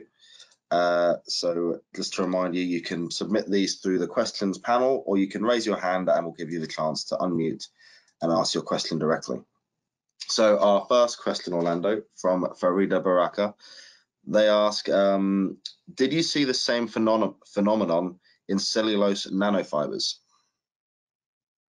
Definitely, and I didn't show it, but this is very important because if we use cellulose nanofibers that are much longer, we have a very capability to produce a network. This is not the case of CNC. With nanofibers, we have very nice networks in water, and when you remove water, it makes very strong hydrogels. Those hydrogels will depend on the charge of the fibrils, of course. The higher the electrostatic charge, the more the water binding ability, and therefore the stronger the hydrogels. My point is that with nanofibrils, exactly the same happens. It doesn't form these cholesteric assemblies that I show for CNC, for the cellulose nanocrystals, but the same phenomenon occurs as far as water interactions. In fact, nanofibrils are being shown. We published a paper on this, and many of my colleagues are also very active in this area. We have shown that if you take nanofibrillar cellulose in contact with different materials, that can be, mineral materials, organic materials, yeast, pollen, metals. When you dry the material, then it will really bind the different components in making a composite. And this is all driven by the capillary forces that are activated as you dry water, as I explained with the paper, but in this case with nanocellulose. So that makes cellulose nanofibrils a universal binder. It's an area that is not fully exploited, but is super important. Brilliant, thank you. We do have a hand raised by Benjamin Sao. So Benjamin, I will unmute you from this side if you would like to unmute yourself and ask Orlando your question. Hello, hi, can you hear me? Yes, we can hear you clearly. Very wonderful talk. What's your explanation between the freeze-bound water and the non-freeze-bound water? Yeah, I didn't, because of time, I didn't go into that. But when you have water in a very narrow space, imagine as in a pore, very small pore, then the radius of curvature or the confinement of water makes that radius of curvature makes the water to have a different behavior as far as the, for instance, freezing and melting. Essentially, as you know from colligative properties, if you have a change, for instance, in those properties, when you add salts, is an example of what you can do. But in the case of pure water, that confinement, that curvature, mixed with the surface tension of water, that is the liquid with the highest surface tension, except for mercury, that makes that curvature that is forming the meniscus in the very small scale, that makes that force very, very high. And what that means is that the vapor pressure of water is quite different than in the bulk, because vapor pressure is the one that dictates evaporation and for instance, and change of phase. What that means is that in a very small, narrow space, the temperature of melting and the temperature of freezing will be different for the same water compared to the bulk. And that measurement of the phase transition temperature tells you about the size of the pores. That's why DSC, dynamic scanning calorimetry, can be used to determine the size of the pores just by looking at the melting and the freezing temperature, according to an equation, by the way, that is called Laplace equation. Brilliant, thank you. I think we have time for just one more question, and then I'm afraid we do have to move on to our final presentation. So this question from Abdelhak Benkador, and they say, I'm interested in detecting microplastic in water bodies. I saw some microplastics are captured in cellulosic materials in the first slides of your presentation. Would you mind explaining the interaction between cellulose and microplastics? This is a very difficult question, in fact. Starting with the definition of microplastics is very loose, and the characterization of microplastics is nowadays a challenge. How to characterize microplastics? So that's a very important issue and challenge, and people are working on this. So this is from that perspective. Microplastics, by the way, are generated essentially by fossil carbon plastics that are very persistent in the environment. So if you take your clothes, polyester and cotton, and you put in the washing machine, eventually this goes to the water. And the difference between the polyester and the cotton, the cellulose, is that the polyester will form microparticles, and those microparticles will be very persistent in the aqueous medium. Those that are generated by cotton actually will be more numerous. You will generate more microparticles, in fact, but these are very easily biodegraded in the marine environment. So that means that the cellulose as a microparticle also have the same issue than the typical microplastics, except that they can be biodegraded. Now, as far as the capture, here what we use is this nanocellulose network that is, of course, you saw it, it's a network that can allow us to play with size exclusion, because the interstices, the spaces between the fibers, can be nicely controlled in the case of cellulose nanofibers. And then we have the capillary effects and surface forces effects between the particles and the material. So all together, that makes the nanocellulose to be an interesting option, as has been shown, to trap microplastics of given sizes. Of course, that depends on the size. And there is a paper that is out related to the subject. So the mechanism is actually very interesting to follow using these techniques that we have talked.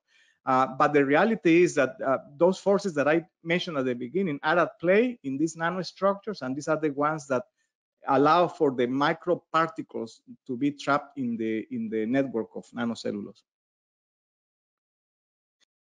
Thank you, Orlando. We do have a few more questions, but I'm afraid we really must get on to our final presenter of the day. So we will give Orlando the opportunity to get back to you after the presentation for your questions. So thank you again to Professor Rojas for taking the time to be here today and share his findings with us. Thank you. Thank you, Orlando. So moving on to our final speaker for the day, and this is of course Dr. Annette Condor. Annette is the IGC SCA Product Manager and Product Specialist for Surface Measurement Systems. Since 2005, Annette has been working on gas chromatographic and inverse gas chromatographic techniques. She studied chemical engineering at the University of Pannonia, Hungary, where she received her master's in chemical engineering, and also her PhD in chemistry and environmental science. She is a multiple peer-reviewed and published author, collaborating with research groups from around the world. Her research interests lie in the area of surface characterization and of different solid materials and improvements in the IGC technique. So without further ado, I will hand over to Annette to give her presentation. Thank you, John, for the introduction. Thanks for everyone taking the time to attend on this workshop.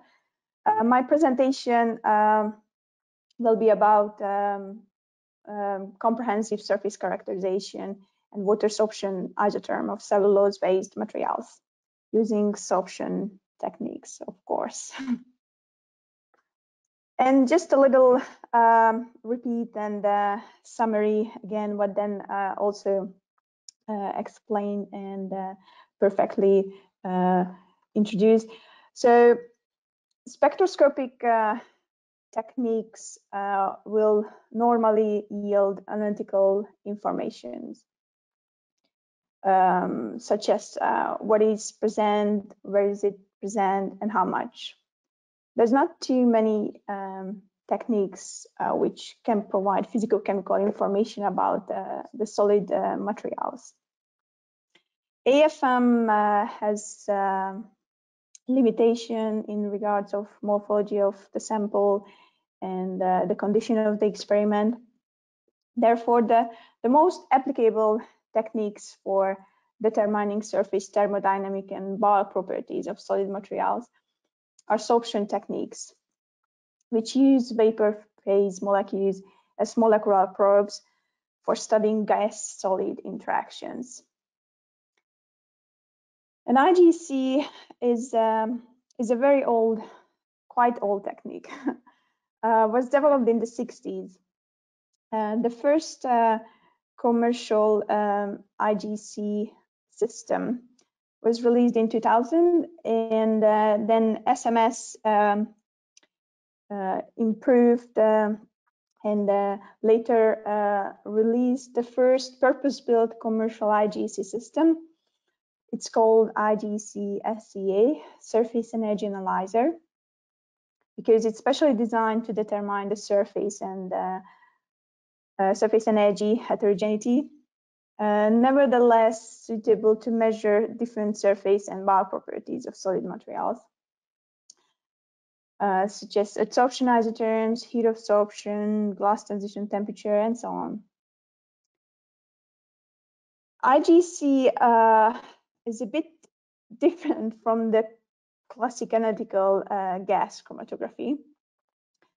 The analytical gas chromatography is used to for separation.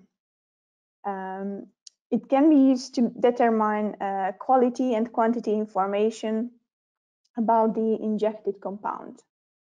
And in this case, the solid phase is always known. In case of inverse gas chromatography, the solid phase is our sample of interest. So we pack a column with our solid material and place it into the oven, and then we inject through this column single pure organic vapors, different type of organic molecules, alkanes, and different polar probes. From the retention time of the different organic vapors, we can determine different physicochemical properties of the solid material. Our IGC SCA system looks like this, presented on the picture, presented on the slide. It has a special injection manifold system based on gas phase injection, like a head space injection in case of analytical GC. It has 2 column positions. The standard oven has a 20 to 150 degrees C operating range. It's equipped with a flame ionization detector, which is the most sensitive detector for organic vapors, and it's not sensitive for water. So we can provide our instrument with a background humidity controller, which allows you to run experiment under humid condition. And you can measure the impact of the relative humidity on the different surface properties, which is quite important, and it's one of the benefits of our instrument, because there's humidity everywhere during production of solid materials, during the application of solids, during storage, and how this humidity affects the surface property, the surface area or surface energy. It's important and very informative to know. Our IGC is also equipped with different safety features. And on this slide, you can see a schematic graph of the instrument. The carrier gas comes into the system and split it to different lines. The carrier gas can be helium or nitrogen. And then the mixed line is going to the column. And at the end of the column, there's the detector. And we collect the data and analyze with our own SCA analysis software. It's quite simple, and the experiments are straightforward.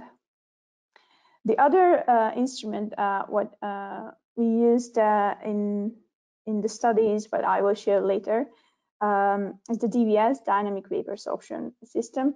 Dan in the first presentation perfectly introduced this technique, so I'm not going into the details.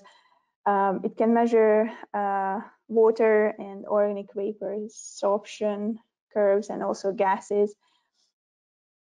Specifically, we used the DVS Endeavor in the studies, but I will show you, which can analyze 5 samples simultaneously, parallel.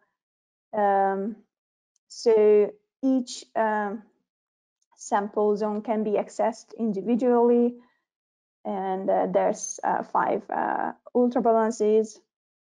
You can see on the picture this instrument. So we used this instrument for the studies, what I will show you later, and just quickly summarize the principle of DVS. So it's based on a gravimetric method. So the heart of the instrument is a ultrabalance. The sample is placed on the sample pan and control the flow of water vapor flowing through the sample chamber, and the amount of absorbed water. So the way it changes is constantly measured and recorded at each relative humidity. And from these kinetic curves, we can directly and automatically get the sorption and desorption curves. The first study what I'd like to show you today is on plasma tissues. recycled and non-recycled bathroom tissues. So cellulose can be found in nature, and there's an increasing interest for cellulose produced by bacteria.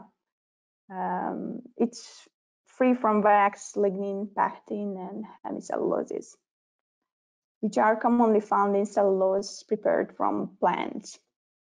But the cost of cellulose prepared from bacteria is relatively high. Therefore, plant cellulose is preferred for mass production due to lower cost. And also recycled paper also preferred for mass production, like for bathroom tissues. Recycling steps are the production of the recycled pulp from recovered papers, and the manufacturing paper by using this pulp alone or mixed with other pulps, which can be virgin or recycled.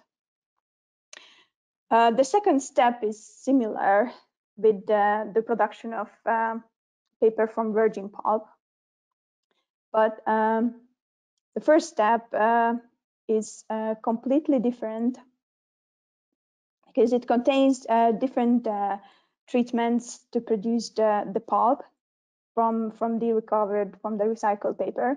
For example, like there's bleaching and inking process in this step, which affects the surface properties of the final recycled paper.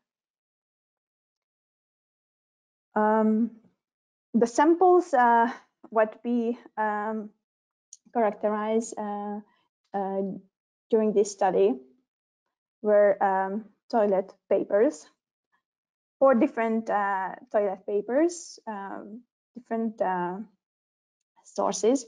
So one was an industrial UK toilet tissue, and the other was 100% recycled toilet tissue from Sainsbury in UK, and the third one was a classic clean toilet tissue with pure cotton fiber, and the last sample was an Asian industrial toilet paper, which was a one-ply toilet paper, and it's in some site on internet. I found that sometimes they mention that one-ply toilet paper is more water soluble than the other papers. So that was the whole starting point of this study. That is it really better in this water sorption behavior? At first, we measured the BT-specific surface area of these toilet papers using octane isotherm at 30 degrees C. And in the table, you can see the BT-specific surface area of all the 4 toilet papers. And you can see that the recycled toilet paper has a higher specific surface area compared with the others. And this higher surface area indicates higher surface roughness and more irregularities on the surface, which could caused by the different production process in case of this paper compared with the non-recycled ones. After the BT-specific surface area, we determined the surface energy. To measure the surface energy, we injected the first alkanes, a series of alkanes, and measured the retention time of these alkanes we could determine the Gibbs-free energy, and from the slope of this alkane line, we could get the dispersive surface energy.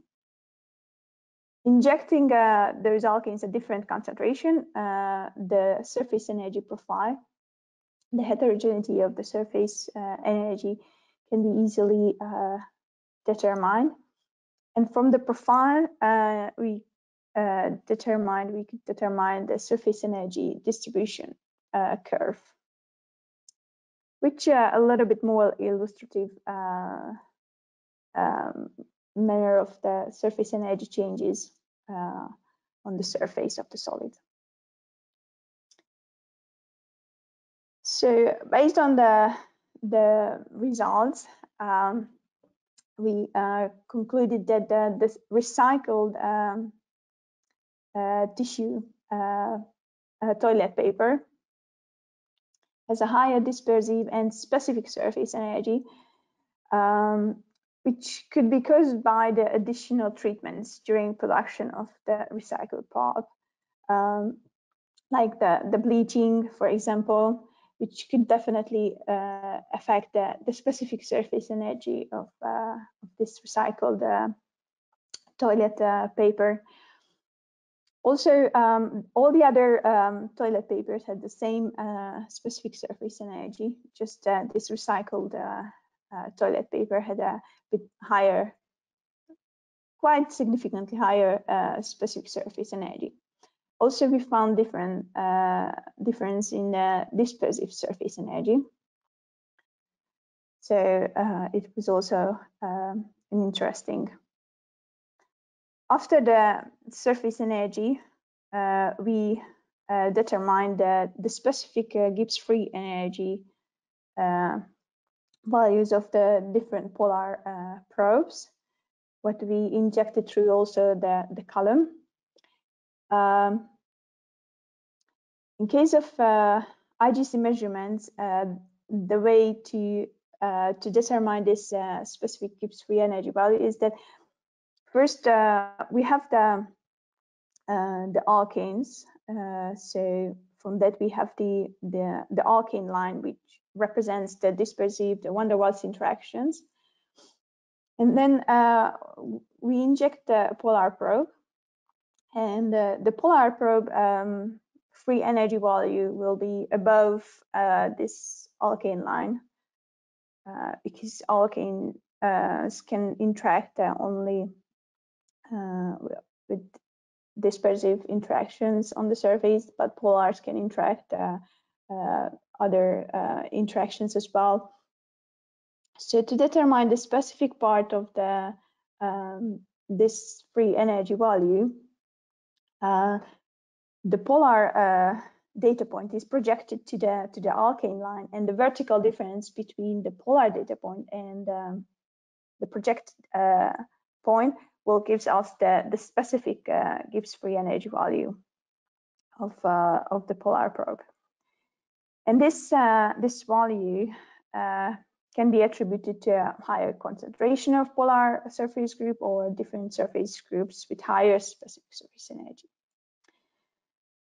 In case of the tissue paper, we measured 4 different polar probes, and in this table you can see the Gibbs free energy values of all the 4 polar probes in case of all the samples.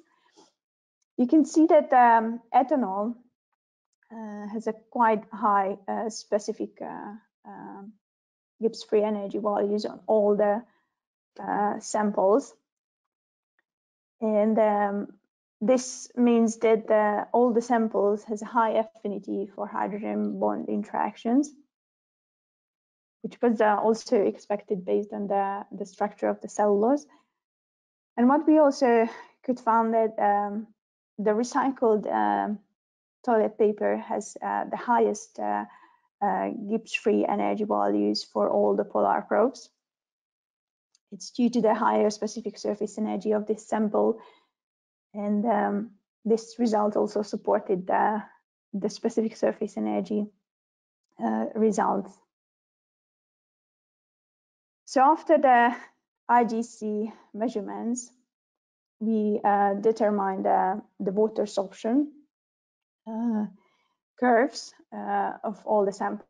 But what information can be extracted from this water sorption curves, as also then explained. For example, the hysteresis can tell us a lot of things about the sample. If there's no hysteresis on the surface, there's only surface adsorption, but it can happen in case of crystalline samples, for example, probably. If there's long narrow hysteresis, that means there's bulk absorption as well. If the desorption curve going back to the same starting point as the sorption curve, it means it's a reversible process, a reversible desorption process. The highest point gives the water uptake level. So all this information, what we can get from the water sorption curves. And here's the water sorption curves for all the 4 samples. All the 4 samples has relatively similar and high uptake, around 22 or 20%. And all of them shows a long narrow hysteresis gap, and which could indicate swelling in case of these samples, bulk absorption. Our plan to do more experiments with the camera to see the effect of this water sorption. So the conclusions of this study was that all the samples have high and similar water uptake. This similarity in shape and height of the isotherm plot can be associated with the identical general structure of the samples, which are composed of cellulose. The difference in surface chemistry between the 4 samples, which were highlighted by the IGC data, does not affect the overall and the equilibrium water sorption performance. Surface chemistry can affect the adhesion of the tissues with, for example, the packing material or adhesion of the sheets to one another. To investigate this a little bit more, we need more experiments.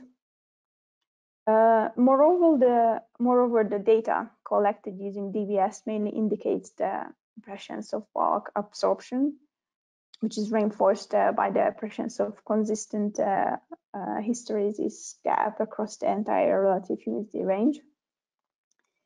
And what we could also conclude that IGC is more sensitive compared with the DVS, so it can be used to quantify very small differences in surface chemistry. So we saw in this study that recycled products, recycled paper, for example, can have a different surface properties compared with the non-recycled products. And as sustainability is in the focus and the aim at every industry, it's important and helpful to measure the recycled products and the non-recycled products surface properties, because in some cases it can affect the application of the recycled product if there's even more significant difference between them. Surface properties of the product can be also affected if there's a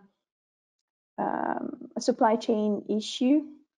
Because sometimes this issue can force producers to use a different source or a new raw materials in their production line, and then showed some examples how the different source of raw material affects the properties of solid samples. So in this case, surface characterization can help to adapt to changes in production easily and to investigate the effect of these changes on the product. Product development can also generate changes in production and can affect the properties of the product. So in this case, also to measure the raw material or the reference materials and the new product properties can be also very helpful and very informative. The next study and the last study, what I'd like to show you today, is the BET specific surface area analysis of cellulosic materials. We did this study in collaboration with University of Vienna and Imperial College.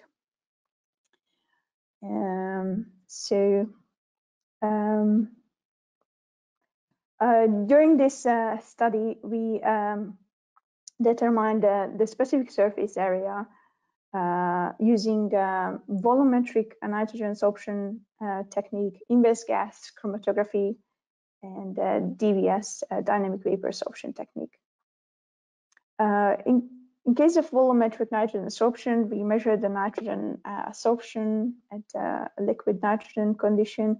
The degassing was an external procedure. In case of IGC, the degassing was an in situ degassing, and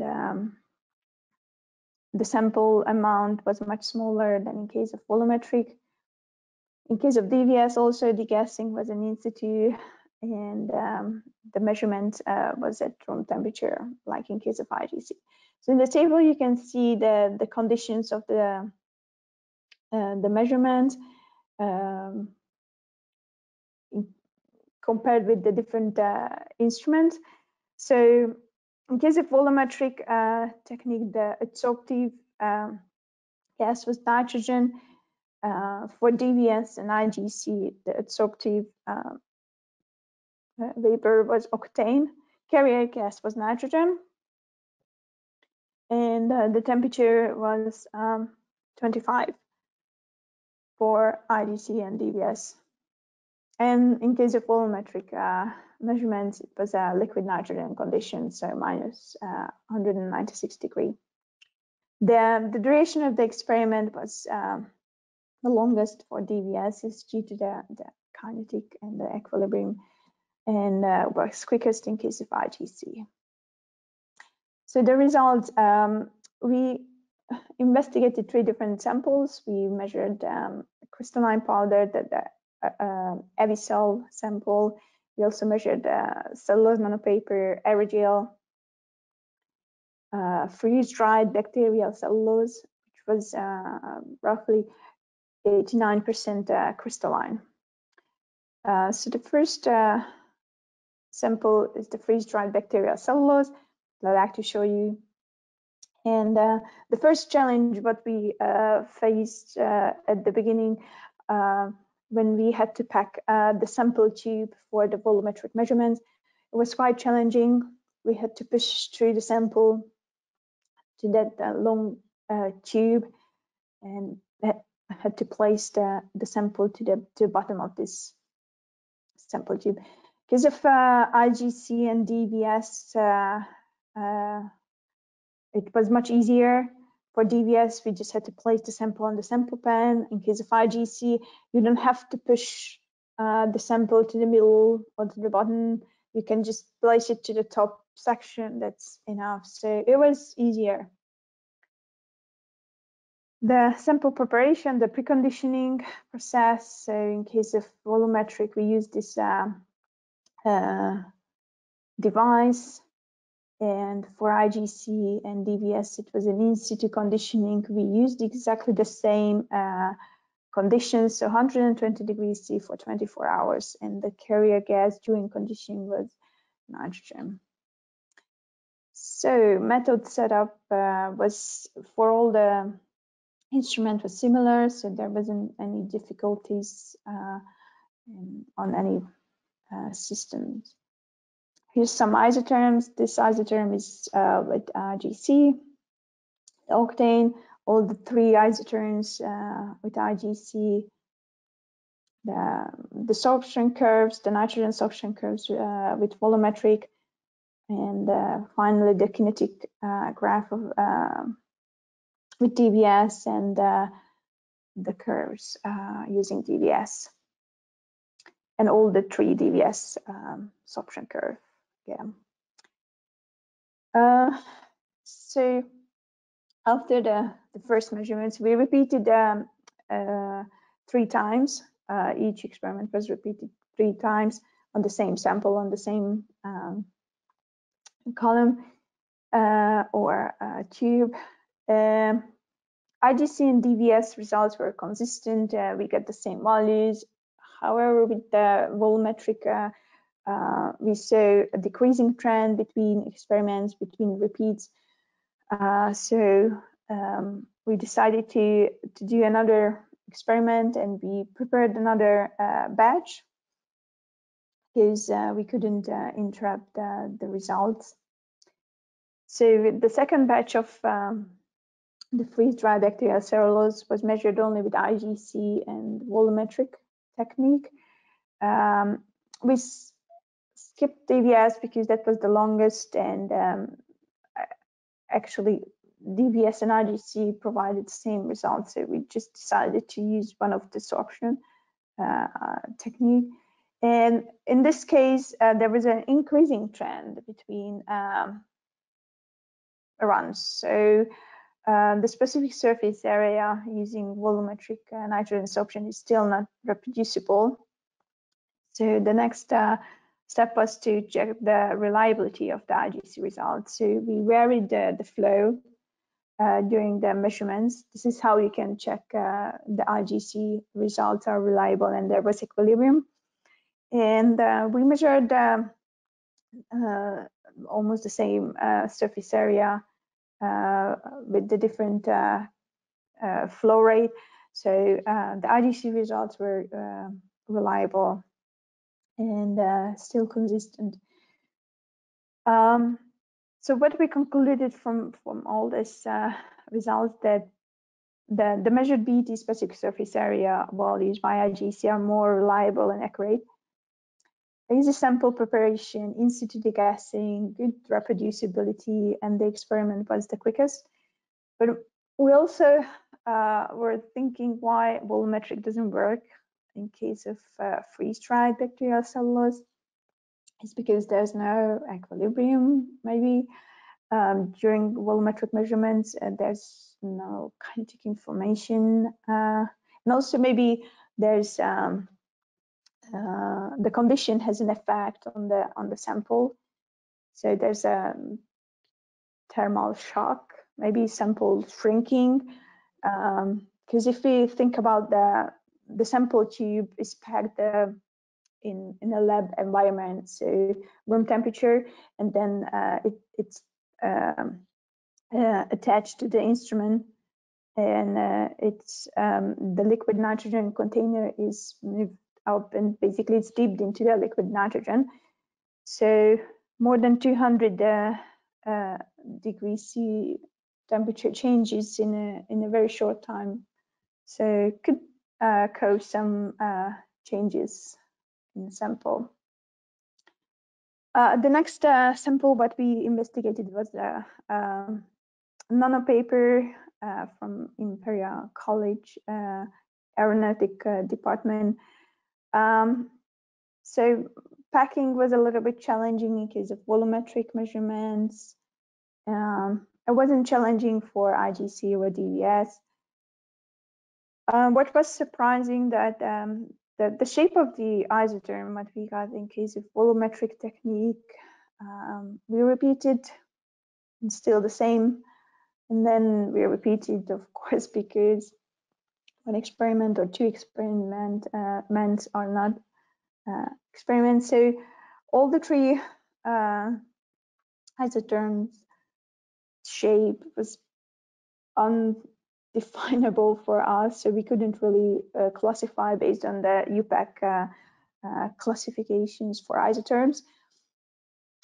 And it's not surprising, because as we discussed with other researchers who's working with nanopaper and try to measure the specific surface area, they also measured similar isotherms, so it wasn't surprising. But sometimes it was surprising for us that if there's a negative sorption curve, how the BET in some cases, which was in case of the first run, how the BET could be a positive curve. So we checked the equations and the calculations. So it's mathematically possible, but of course scientifically it's a bit weird that there's a negative slope isotherm, and then at the end there's a positive BET curve. Luckily, IGC measurement was much more straightforward and easy to interpret.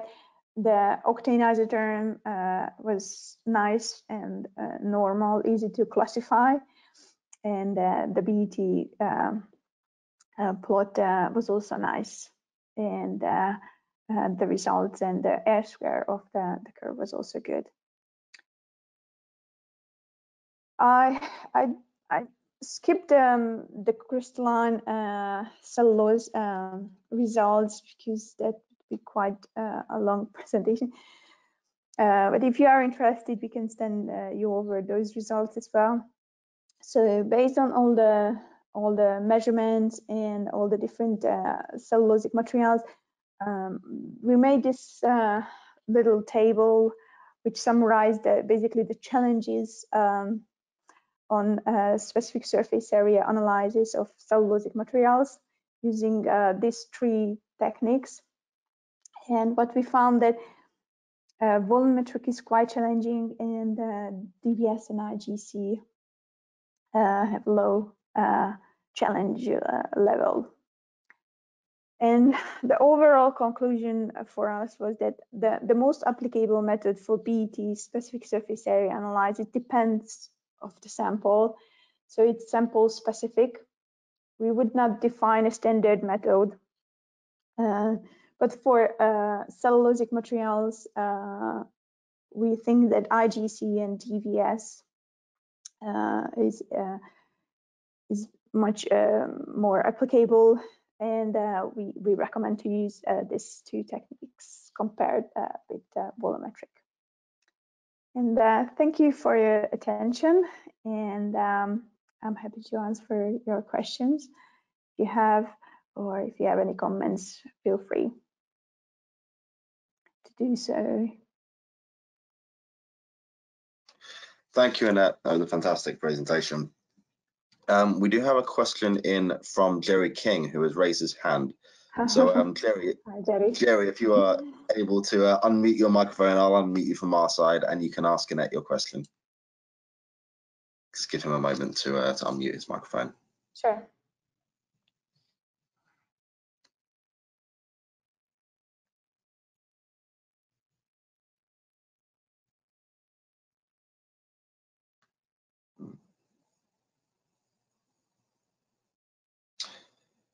Okay, he's still muted, but he has submitted the question in writing, so I can ask it on his behalf. So Okay. Jerry asks, can terpene and sesquiterpene solutes be used successfully as probe molecules, for example, with polymer packaging materials, cannabis and hemp substrates? Just I have to check that question because I couldn't understand the substrates.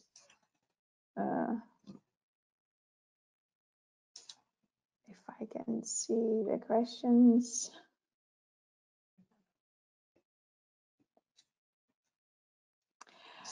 But in the meantime, we do measurements on packaging materials. We have a collaborations with a German company. They are developing packaging materials for food from biopolymers. And we help them to measure diffusion coefficients and different sorption analysis. Also what we are doing to them.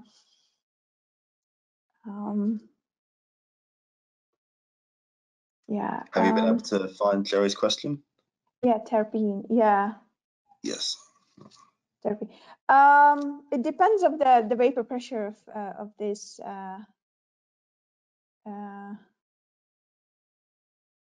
During my PhD, I measured fragments adsorption on different cotton surfaces, and we used quite heavy substrates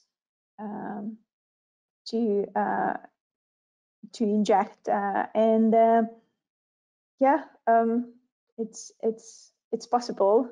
Probably it requires a little modification of the instrument in the instrument, so we have to change the reservoir temperature for a little bit higher, but I think it's doable.